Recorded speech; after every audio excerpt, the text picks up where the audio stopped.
Oh boy, there's another one.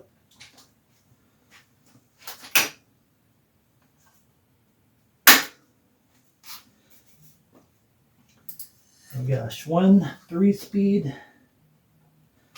can already see the serial number there. These are steel rims.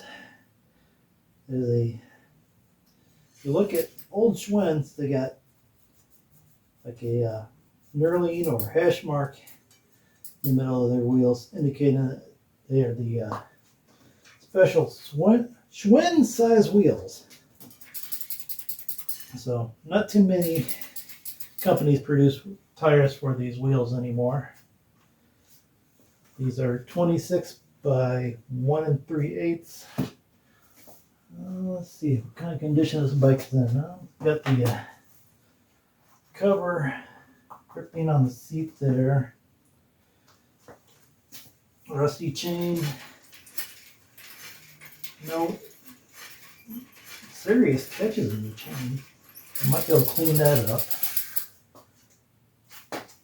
It is a 3-speed with a coaster brake, so that's kind of nice.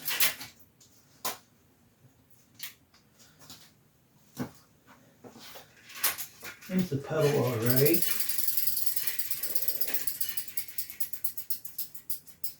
This pedal's a little stiff. This one's a little bit loose. Tires are absolute trash on this thing.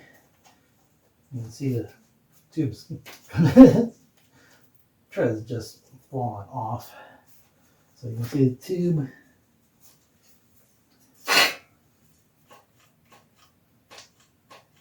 Front brake is adequate. I wonder if this 3-speed shifts.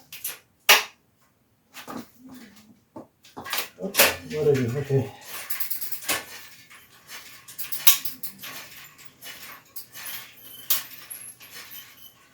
Well, the cable moves. So I'm going. Yeah, it looks like it.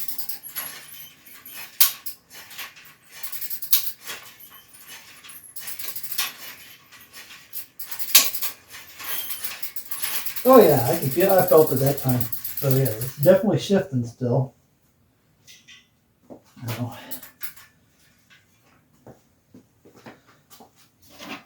I don't know if I want to completely rebuild the hub or if I just want to lubricate it.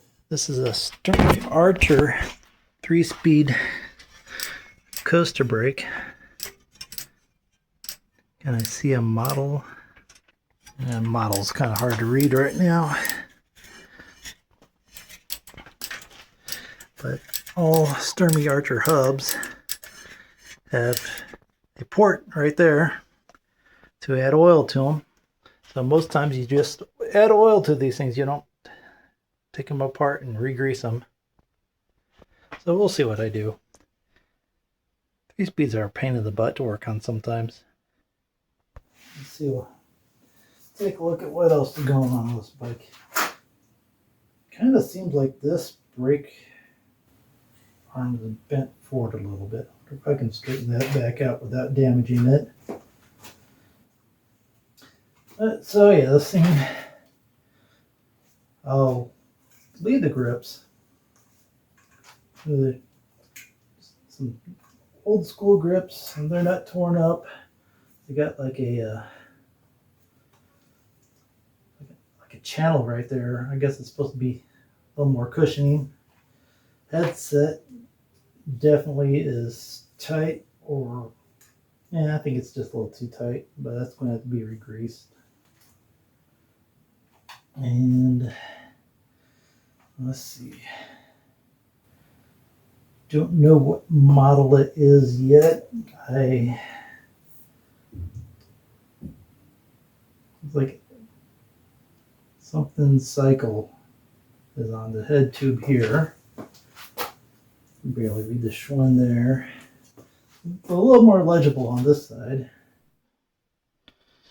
All right, so what is it? STR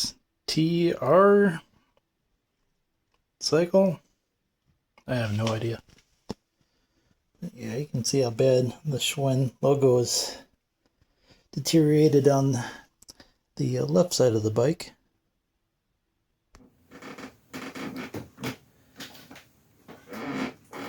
Alright, thanks to the internet, this does appear to be a Schwinn Speedster. It says the color at the time was, what is this?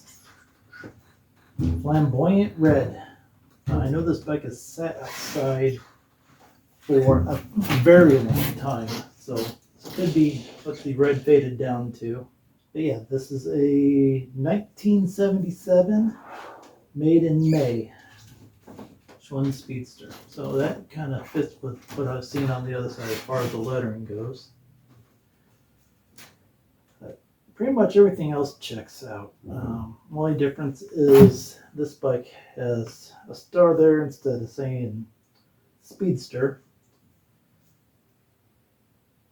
And this has painted fenders. You know what? Look at this picture.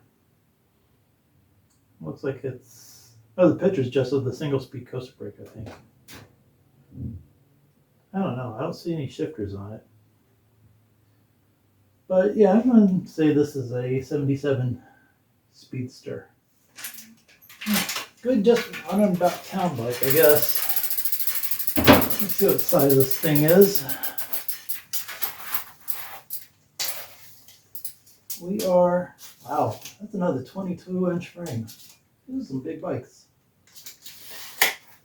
But they did run frames bigger back then.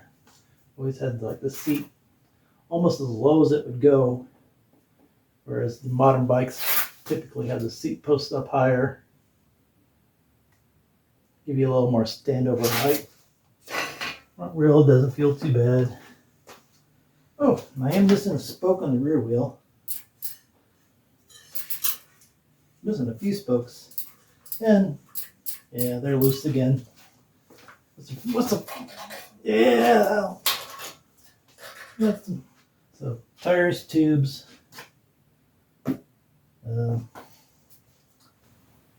Yeah, I don't think there's any saving the seat. Then it's only sticking out a little bit at the front. Maybe. Yeah, it's all lopsided too. Yeah, we'll see about the seat. Might be the original reflector on the front too. Who knows?